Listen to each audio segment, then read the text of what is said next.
La 4G Batelma vous présente Ni Vavao.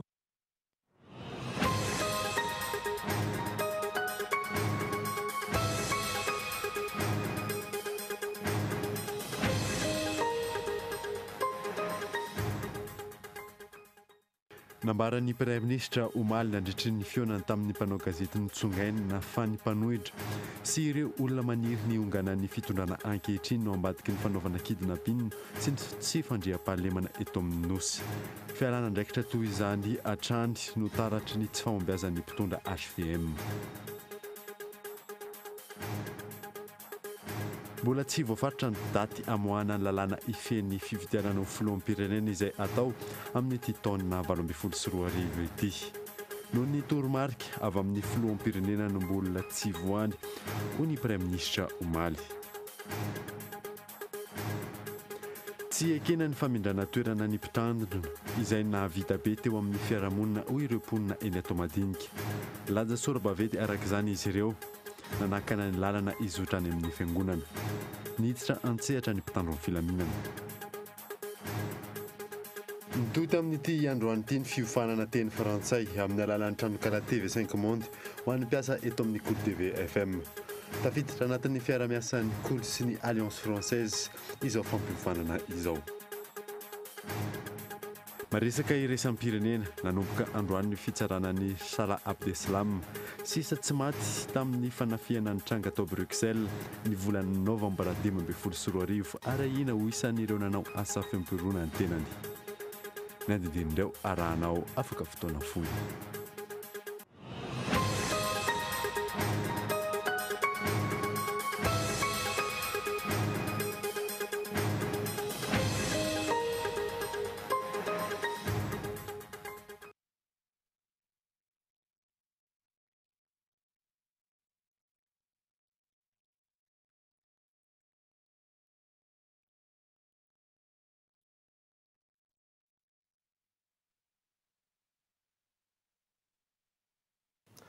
Miaraba tompoko lafinaritra tompoko vavy miaraba manokana ihany koa ho an'ireo mpanaraka ny vaovao Cool TV any amin'ny faritra indrindra ireo manaraka izany amin'ny alalan'ny FM Toamasina DSTV Antsiranana ary TNTV Fianaratsoa.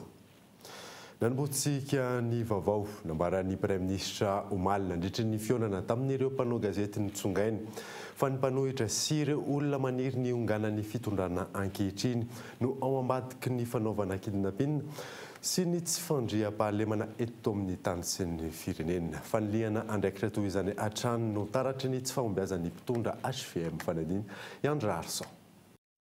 Nambaran'ny Praiministra araka ny taratasy fampitam-baovao avy amin'ny seraseran'ny primature taorian'ny famoriana mpanao gazety vitsivitsy izay nitsongana manokana teny Mazoarivo omaly alahady momba ny tsy fisian'ny fandriam-pahalemana eto Madagasikara fa atao ny fankakeriny mba ho fanakorotanana ilazana fa tsy mahavita ny governemanta.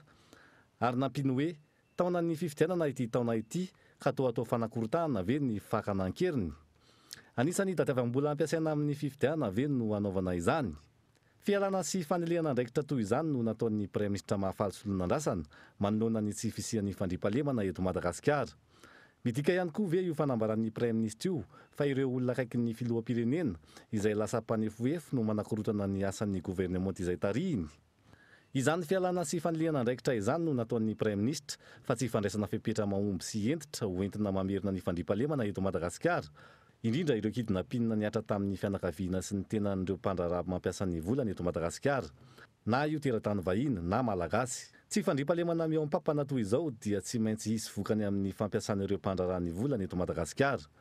Mipetraka ny fanontanian'ny maro manoloana izany hoe raha oviana izany ny Praiministra izay lehiben'ny governemanta, lehiben'ny fahefanam-panantanteraka vao handray fepetra araka ireo fahefa-panjakana eo ampelantanany hamerenana ny fandriam-pahalemana eto Madagasikara. Ny anafaka milaza ho milamina manoloana ny tsy fandriam-pahalemana eto amin'ny nosy dia ireo mpitondra ambony akaiky ny filoham-pirenena mivady sy ny havany afaka arovan'ireo foloalinday sy ireo mpiambina azy na eny an-dalambe na ao anaty tanàna mifefy avo be. Fanampin'izay ny tsapa sy arahan'ny rehetra mahita dia ny fitombon'ny arenan'ireo olona akaiky ny filoham-pirenena mivady tao anatin'izay efa taona izay. Ankoatra izay, nilaza ihany koa ny Praiministra mahafaly solonandrasana toa ireo Praiministra roa teo alohany fa ny filoham-pirenena ihany no manana fahefana nalaza amin'ny toerany. Ity valiteny ity dia enona fa valiteny natolotra ireo solombavambahoaka mpanohana ny fitondrana mangataka ny tokony hanovana ny governemanta. toy ny mahazatra tsy isan'ireo nasaina ny Kolo TV FM manadihana fantatra sy ny antso ny tompona andraikitry ny serasera eo anivon'ny primature aza ny mpanao gazety ny Kolo TV FM amin'ny fisian'ny fanasana io omaly. Nilaza moa io tompona andraikitry ny serasera ao Mazoarivo io fa tsy misy izany valandresaka izany fa tsao. Alina tamin'ny 7/9 anefa dia naharay ny fampitambavaon'ilay valandresaka natao tamin'ny mpanao gazety vitsivitsy io ny teto amin'ny sampana fampahalalam-baovao ny Kolo TV FM. Mbola tsy voafaritra ny daty amoahana ny lalàna ifen'ny fifidianana ho filoham-pirenena izay voatao amin'ity taona 2024 ity. Noho ny toromarika avy amin'ny filoham-pirenena ny mbola tsy voany izany hoy ny Premier Ministra Omaly. Fandiniana Gaëtan Andriatsilavo. Isan'ny andrasany maro amin'izao fotoana ny famoahany mpitondra ny lalàna mifehy fifidianana sy ny daty iantsoana ireo parlemantera hivory tsy ara-potoana andinihana izany. Raha ny nambaran'ny Premier Ministra lehibe ny gouvernemanta Omaly, efa mandeha ny fandiniana izany, saingy noho ny toromarika avy amin'ny filoham-pirenena no tsy hamoahana azy. Nanamafy ihany koa izy fa tsy maintsy amin'ity taona 2024 ity, araky ny lalam-panorenana no hanatanterahana ny fifidianana. Mbola mitohy ny fifampidiniana manoloan'ny lalàna fehizoro ifehy ny fifidianana io raha ny fanazavana hatrany. Na eo aza nefa izany rehetra izany, tsy hita soritra ny finiavan'ny mpitondra hiroso amin'ny fifidianana madio, mangarahara sy ekeny rehetra. Fanontaniana mipetraka ny hoe ny fanoloran'ny filoham-pirenena ilay vina 320 na ilay fisandratana mirindran'ny Madagasikara, izay miendrika fampelezan-kevitra mialohan'ny fotoana ve no mahavariana ny mpitondra ka ny lalàna fototra iorenan'ny fifidianana madio sy demokratika no adino. Volana vitsy sisa ny tsy hataperan'ny fotoam-piasan'ny filoha ka manao izay ho afaka ny ahafahany manatsara endrika sy hitazonana ny seza. Ny vahoaka sy ny firenena malagasy nefa miroso ao anaty fantrana lalina hatrany. Tsy lazaina intsony ny lafiny sosialy sy ny tsy fandriam-pahalemana manerana ny nosy. Voaresaka hatrany tamin'ny fampahalalam-baovao samihafa ny mahakasika ny fanovana ny gouvernemanta amin'izao fiandohan'ny taona izao. Nisy olom-bavambahoaka manohana ny fitondrana ny voalaza mitaky izany. Io ny mbola tsisy ny fiantsonan'ny parlementaire amin'ny fivoriana tsy ara-potoana raha ny fantatra. Fanidiny Lili Rebeta. Nandritra ny volana janoary teo, nandrasana fatratra ny fiantsonan'ny parlementaire amin'ny fivoriana tsy ara-potoana voalohany. Fivoriana tsy ara-potoana izay voalaza fa andaniana sy andaniana ny lalàna momba ny fifidianana. Tsy mbola fantatra nefa hatreto ny daty anaovana io fivoriana io.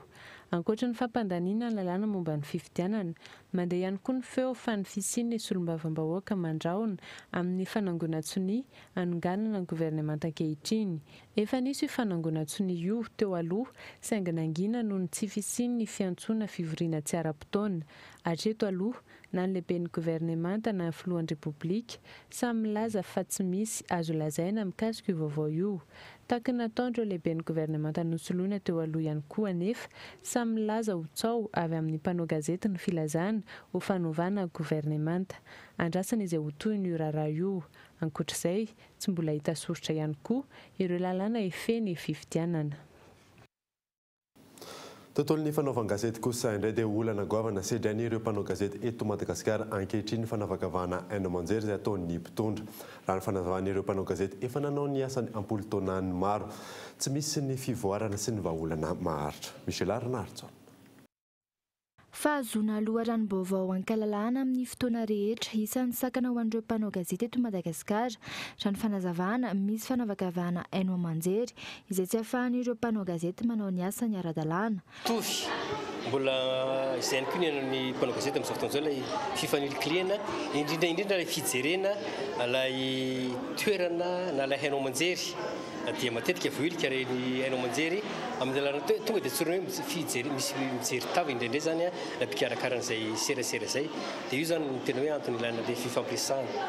Toe-javatra efa nisatra amin'izay ny olana ny loharanom-baovao raha ny fanazavan'ireo avy eo anivo ny AJJM na ny Association des jeunes journalistes de Madagascar.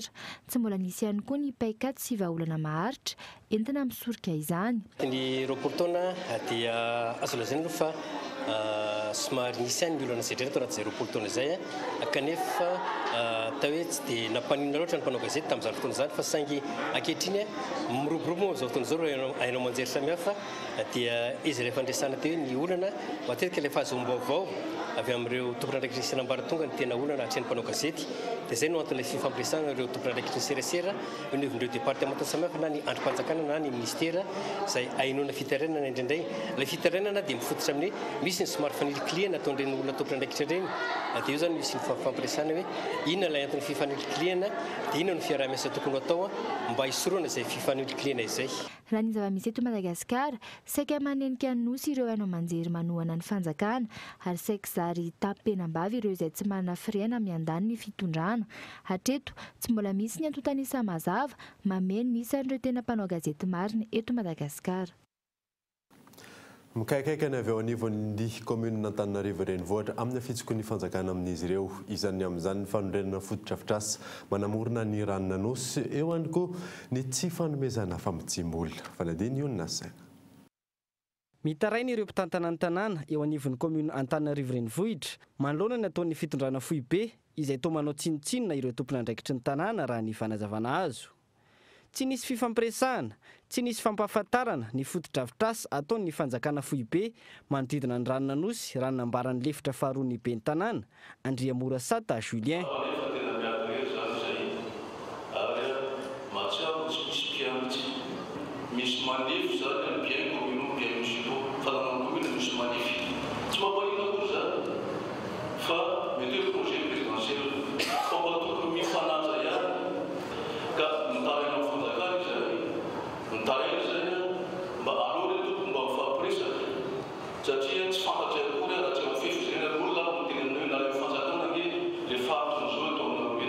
Mandika ny lalàna velona ihany koa ny fitondrana ankehitriny manoloana ny famefena sy ny fanorenana foto-drafitrasa teo amin'ny manodidina ny ranona nosy raha ny fanazavana ny filohan'ny mpanolotsain'ny tanàna.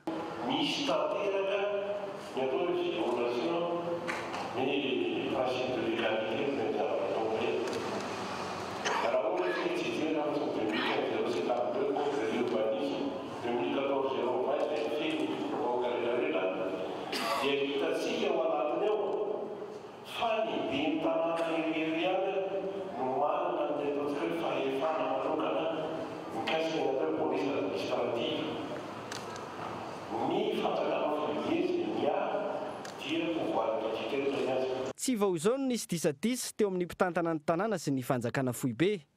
Ankoatra ity fanorenana foto-drafitrasa manamorona ny ranona nosy ity, isan'ny olana sedrain'ny tompon'andraikitra eo anivon'ny tanàna Antananarivo ihany koa ny tsy mbola nandraisan'izy ireo ny famatsim-bola natokana ho an'ny tanan-dehibe.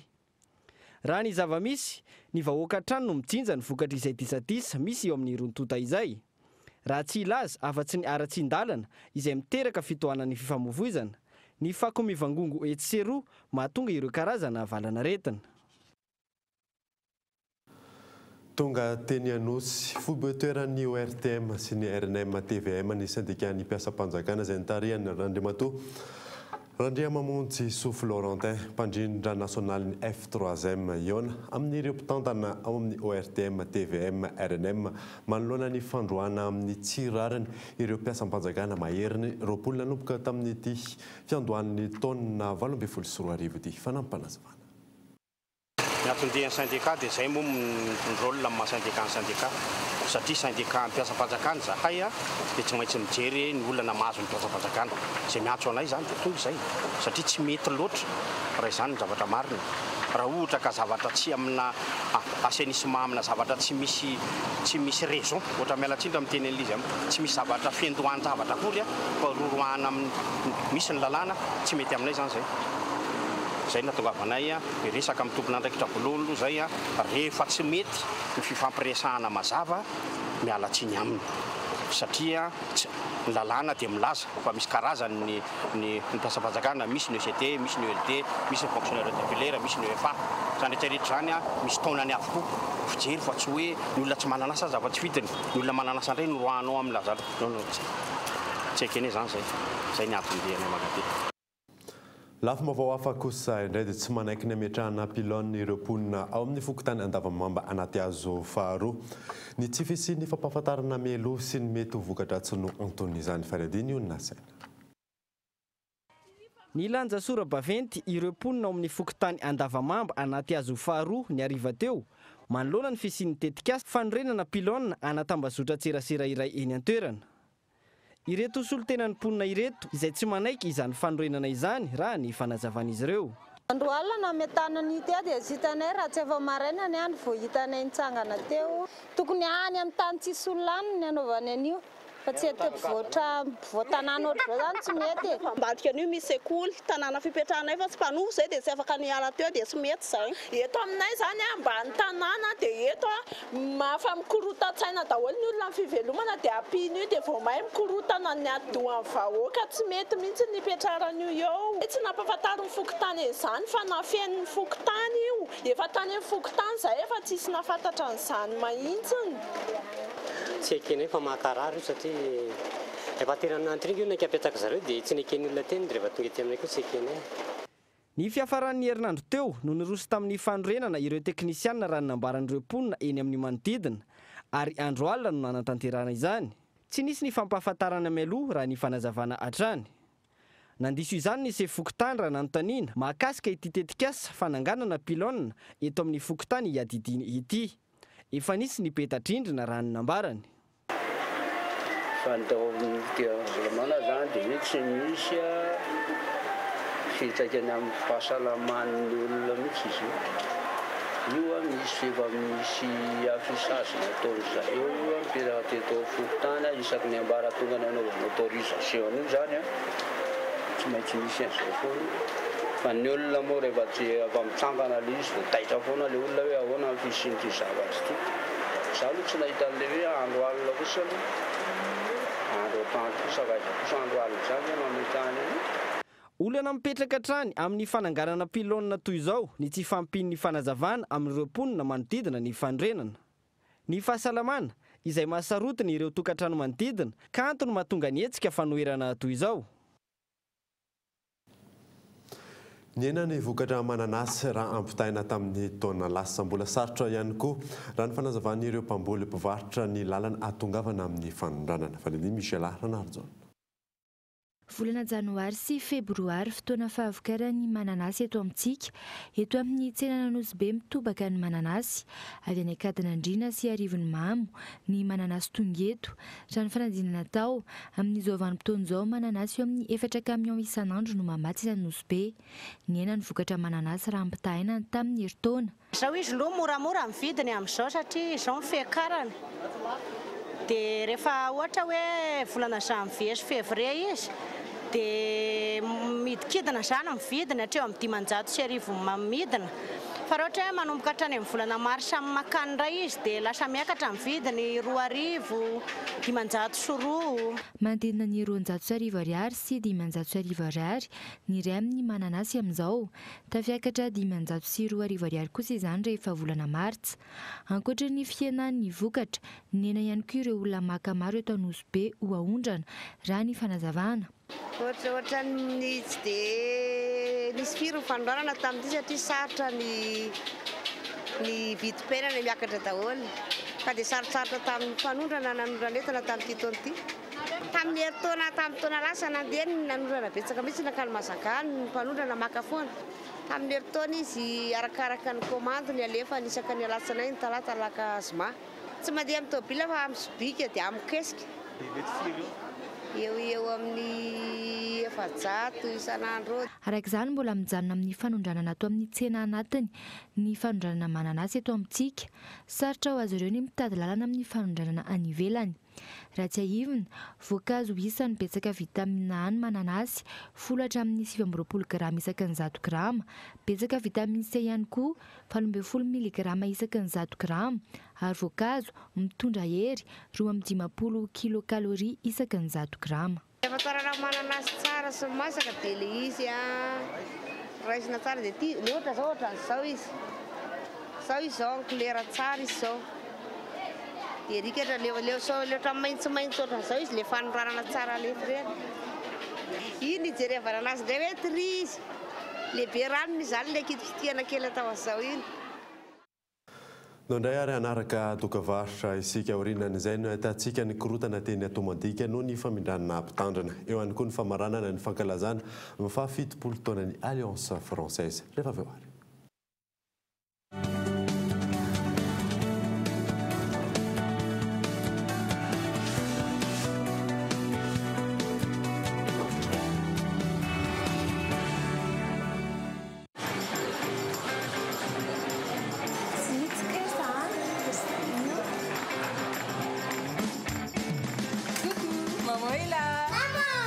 Fermez les yeux, j'ai une surprise.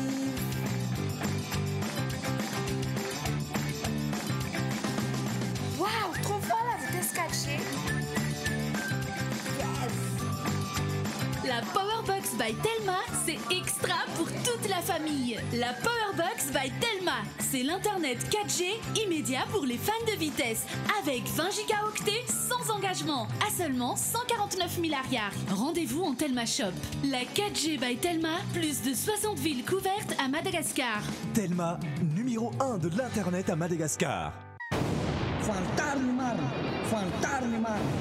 Iaho soany anarana marina n'ilay mpamonjy mitondra famonjena jauna toko faefatra andiny faharoa amby roapolo tsy azo vaina mihitsy io anaran'io asan'ny apôstôly toko faefatra andimy faharoa amby folo tamin'ny teny hébreu nanona ny zanak'Andriamanitra ny anarany asan'ny apôstôly toko fahenina amby roapolo andimy faefatra amby folo sy ny fadimy amby folo lalàna tsy azo vaina ireo rehetra ireo jauna toko faharoa amby folo andimy fasimy amby efapolo sy ny fadimapolo Matthieu toko faefatra amby roapolo andimy fadimy amby telopolo enoy ny fampianarana ao amin'ny radio HFF 97.2 FM tanàna ary ny télé internet rtvaoswa.com Ora ny fampianarana Osoa amin'ny 5 ora maraina, amin'ny 10 ora maraina, amin'ny 3 ora folakandro, amin'ny 7 ora sasany alina, amin'ny 2 ora alina. Miaraka amin'ny ambassadorina Osoa, Samuelson, Edouard, fantariny marina.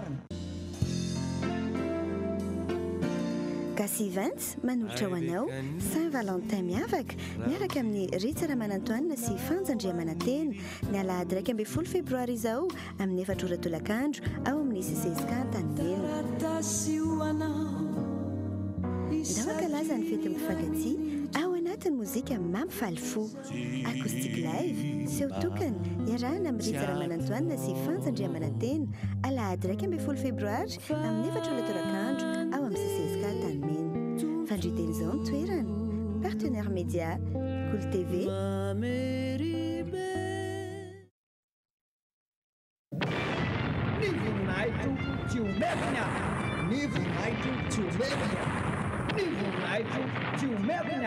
La grande sélection internationale de Yaosu 4 mars 2018. 4 mars 2018. Fankalazana manetrika ny Yaosu no namerenan'ilay tena anarana izay mitondra famonjena ho an'ny olona rehetra. Izy ny festival goavana atao fankalazana azy. Ary carnaval lehibe amin'ny 4 mars io. Atao daholo isika rehetra entra maitra azy. Miaraka amin'ny ambassadorana Osoa, Samuelson, Edouard. 4 mars 2018. 4 mars 2018. Antananarivo, Ambohidrateto, Madagascar. Fête be an'ny Yaosu. Lay fête be an'ny Yaosu. Fête be an'ny Yaosu. Pour la rédaction de texte, rapport contenu web, brochure, la relecture et la correction de divers documents, rapports, mémoires, CV, lettres administratives, lettres de motivation, flyers, faire-part, script, une seule adresse, mots croisés, un service adapté à vos besoins, à un prix adapté à vos moyens.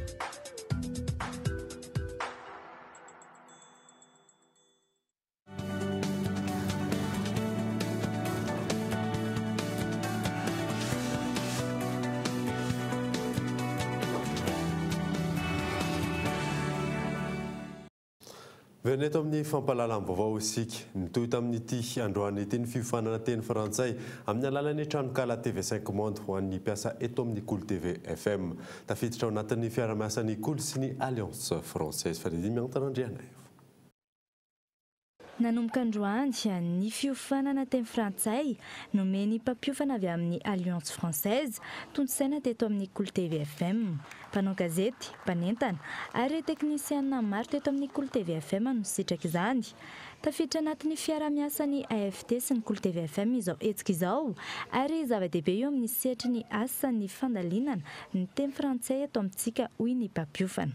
Zany hoe misy amin'ny compétence rehetra izay ilaina zany ao anatin'ny TV5 Monde io dia miasa amina document tena authentique zany io zany dia manatsara ny niveauany aloha izany hoe manatsara niveauany amin'ny resaka hoe langue zany na hoe langue française ny tena resahany eto dia manatsara niveauany satria fantatritsika zany fa misy niveau anakenina zany amin'ny niveau de langue dia raha ohatra hoe niveau ambany indrindra ny antsoina hoe A1 dia mety miakatra 2 izy dia miakatra B1 B2 ary ny tena hoe niveau tena hoe mahay zany tena hoe mahay kirakira ny teny frantsay dia C1 C2. Tsy tahaka ny fiofanana mazatra dia boka maro no mampiavaka ity fiofanana amin'ny alalan'ny trankalany TV5 Monde ity. Dia misy document be dia be zany ao anatiny izay tena mahakasika indrindrany ny asan'ny tontolon'ny journalisme na hoe animation dia misy thème be dia be zany afaka traitena ao anatin'ilay izy ary misy ihany koa fanazarana na resaka linguistique zany na eo koa resaka tena ohatrany hoe pratique zany hoe ohatrany hoe ahoana fomba fanaovana reportage ahoana fomba fanaovana interview na ohatran'izany zany hoe tena ilain'ny mpiasa mihitsy zany eo amin'ny sehatra zay eo amin'ny sehatry ny journalisme dia misy exercice be dia be na antsoina hoe compréhension de l'oral na production écrite na production orale na koa compréhension des écrits. Fandalinana ny teny frantsay afaka mijery tranokala io avokoa ny rehetra ary maimampony izany. Mpampianatra 3 avy amin'ny Alliance Française no tonga nampiovana tamin'ity andro an'ity. Itoy anatin'ny andro maro izany ary tanjona ny hafehezany rehetra ny teny frantsay hoy izy ireo. Tsy ekena ny famindrana toerana ny mpitandrina izay navita be teo amin'ny fiarahamonina hoy ireo mponina eny Atomadinika. Lanja sorabavety araka izany izy ireo ary nanakana ny lalana izotra any amin'ny fiangonana ny Tsanjehatra ny mpitandron'ny Filamina Fanadinika etan Andriatsilavo. Omaly raikitra ny famalina teny Atomadinika.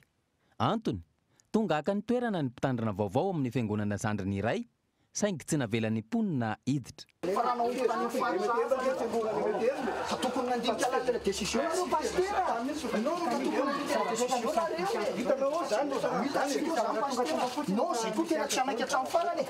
Na vita betsaka teo amin'ny sosialim-bahoaka sy ny fitaizana ny ankizy sy ny tanora ny mpitandrina teo aloha raha ny fanazavana ka tsy eken'izy ireo ny famindrana toerana azy.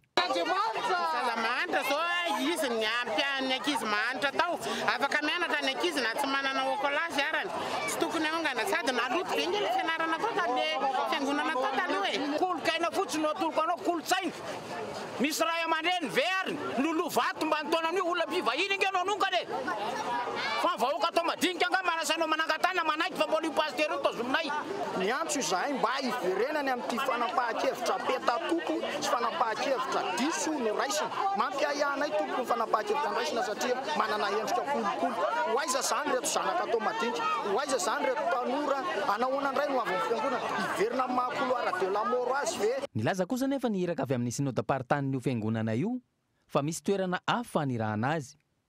Mizara fahasoavana ho an'ny olo rehetra ny mpitandrina ka tsy voatery hijanona amin'ny toerana iray ho hiatrana izy ireo. Zao nge zavatra misy indraindray misy fiangonana anankiray zay neveriny fobe hoe somary marefirefo nefa ty olona ray ty neveriny fobe tena afaka mampandroso no mampandroso fiangonana io ohatra fijeriko zay indraindray mety zay dia mahatonga ny fibe mba manapa-kevitra hoe abindraza amin'ny toerana ray fa tsy zay nefa ny zavatra misy amin'izao fa tsy mety ala izy azy zao izy maka olona maro be atao fitaovan'izao hoe atamin'ny fokotany minina tsy afahany mitsofoko amin'ilay fiangonana. Tsy nanaiky hatramin'ny farany anefa ireo mponina nilanja sora-baventy izy ireo nanakana ny lalana izotra any amin'ny fiangonana tsy maintsy niditra an-tsehatra ny mpitandro filaminana nanao ny fandaminana ary nandrindra ihany koa ny fifamoivoizana.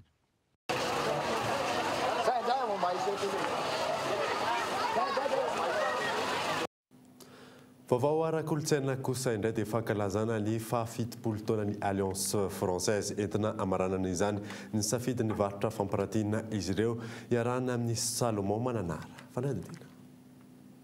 Tafiditra tanteraka ao anatin'ny famaranana ny fankalazana ny fahafitopolo taona ny Alliance Française nosokafana tamin'ity androany ity ary maharitra andro maromaro ny varotra fampiratina iarahana amin'ny Solomon Mananara izay mpanao sary sikotra malagasy vita amin'ny hazo. Nosafidian'ny Alliance Française manokana izy noho ny fahaizany sy ny traikefa maro izay ananany eo amin'ny tontolon'ny sary sikotra. Ity fampiratina ity toy tamin'ny fahadimy amin'ny fankalazana ny fahadimy amin'ny polo taona ny Alliance Française dia natao anoraisina anakatonana amin'ny fomba manetriketrika satria na iray izao fijerevana n'izao sanganasa izao dia tena manome natra n'izay hoe fankalazana ny fanakatonana ny fahavitopolo taona ny Alliance Française izay. Mahana ny mampiavaka azy Solomon Mananara eo amin'izay tontolon'ny sary sikotra izay. Isan'ny mampiavaka azy ary azoany aingam-panahy ny fanaovana sarim-biby amin'ny alalan'ny sikotra. Dia mikajy ny tontolo iainana zany hoe manao recyclage ny zavatra mianjerarehetra be zany azo mitabotaboka any anaty ala any amin'ny zao dia reny manao récupération an'ireny dia mamadika an'ireny ho zavakanto. Dia zavakanto koa zany mba ho avadika vola sady mahafaly ny mpiara-belona ilay izy mahavelona mpanao asa-tanana ihany koa. Ny asa-tanana satrotra no ilazana hoe mora ilay izy na lafo fa ilay fotoana anaovana azy zany no anisany anankiray hoe mahalafo sy mamora azy ka io miakina amin'ilay fahefa vidiny tsirairay. Raha ohatra zany zao hoe herinandro nanaovana azy dia teto fa lany io ny ray hitsy dia ray vatany iny zay tsy maintsy avy 9 avy 3 minitra ny varotana mbo ahafahana hoe mbolao ny akora ao ny tombatra laina zay zany vao mahabelona. Amin'ny faha-efatra amby 20 febroary izao no ikatona amin'ny fomba ofisialy ny fankalazana ny fahafitopolo taonan'ny Alliance Française, varotra fampiratina izay azo tsidihana maimaim-poana. Eo amin'ny tontolon'ny fanatanjahantena kosa indray dia nirombahan zareo Marokana mpampiatrano ny amboarany Shanna 24 rehefa nandresy an'i Nigeria tamin'ny samavesatra efatra no ohatra izy ireo fanadiny. Henri Florian. Benoun qui cherche une solution, il trouve Jbira, le centre de Jbira qui va arriver en débordement, la reprise de Hadref, 44e minute de jeu, le Maroc prend l'avantage sur cette incursion de Jbira, centre en retrait. Notanterahinao omaly alahady ny lalao famaranana izay niadinina ny tompon-dakan'ny Afrika eo amin'ny baolina kitra na ny Shanna 24. Ny batany amboara ary zareo mpampiatrano tamin'ity fifaninana ity raha nandresy an'i Nigeria tamin'ny samavesatra dia mavesatra efatra no tsy misy tao Casablanca. Nanatombo tanteraka ary zareo Marokana nandritra ity lalao famaranana ity teo amin'ny Endry Dalao sy ireo baolina roa tafiditry Zakaria Adraf teo amin'ny minitra faha-5 sy faha-4 ary baolina iray avy kosa no matin'ny Valida teo amin'ny minitra faha-2 sy Ayoub El Kaabi teo amin'ny minitra faha-7. Mbola ry zareo Marokana ihany koa no nahazo ny mpampidy baolina be indrindra, tsy iza fa i Ayoub El Kaabi, izy izay natafiditra baolina 7 nandritra ny fifaninahana, ary Zakaria Adraf izay mbola mpilalao amin'ny ekipan'ny Maroka ihany koa no mpilalao mendrika tamin'ity fifaninahana ity. Raha tsy aivina dia ry zareo Soudan no nahazo ny laharana fahatelo tamin'ny Shanna 24 ity, raha nandavan'ny Libia tamin'ny sabotsy 3 febroary lasa teo. Maresaka iraisam-pirenena kosa indray dia nanomboka androany ny fitsarana ny Salah Abdeslam sisa tsy maty tamin'ny fanafiana tranga atao Bruxelles ny volana novambra 2024 ary ahina ho isan'ireo nanao asa fampirony fanadina amin'izany France 24. Voalohany iseho imaso mahoaka androany ny fitsarana voalohany any Salah Abdeslam nitotsaina ao Bruxelles ary aritra herinandro izany. Sisa tsy maty tamin'ny tranga fanafiana tao Paris ny 17 ny volana novambra taona 2024. Ahina ho nandray anjara tamin'ny fitifirana teo amin'ny lalan'ny Trez ny 15 ny volana martsa 2024 izay nahafatesan'olona 30 sy naharatrana olona 100 maro. Ny safidy ny tsy resaka hatramin'izay Salah Abdeslam rehefa nitazomina ponja nandritra ny 12 volana. Andrasany maro kosa androany raha toka hiteny izy. Mikasika raharaha ny volana martsa 2024 io no hitsarana azy amin'ny herinandro ity. Tsy mbola nivoaka ankilany ny daty hitsarana azy manoloana ny tranga ny volana novambra 2024. Mahatratra amin'ny 40 taona ny hitazomana tranomaizina azy raha toka voapanga ho nanao io asa ratsy io hoy ny filohan'ny fitsarana. Alohan'ny sarana dia verina aminao ireo vaovao nisongadina tamin'ity alina ity. nambarany praiminisitra omaly nandritra ny fionana tamin'ireo mpanao gazety sy nitsongainy fa ny mpanohitra sy ireo olona maniry ny onganany fitondrana ankehitriny ambadiky ny fanaovana kidnaping sy ny tsy fandriam-pahalemana eto amin'ny tany sy ny firenena fanaliana andraikitra toy io hatrany no tsy fahombiazana sy ny taratry ny tsy fahombiazana ny fitondrana HVM. Mbola tsy voafaritra ny daty hamoahana ny lalàna ifen'ny fifidianana ho filoham-pirenena izay ho atao amin'ity taona 2024 ity noho ny tohimarika avy amin'ny filoham-pirenena ny tsy mbola ivoahana izany ho ny praiminisitra omaly. Ary farany dia nitohy tamin'ity androany ity ny fiofanana teny frantsay amin'ny alalan'ny tranokala TV5 Monde ho an'ny mpiasa eto amin'ny Cool TV FM tafiditra ao anatin'ny fiara-miasan'ny Cool sy ny Alliance Française. Izay mamarina ny vaovao tamin'ity alina ity hankasitrany ianao nanaraka izany soavatsara adaolo tompoko.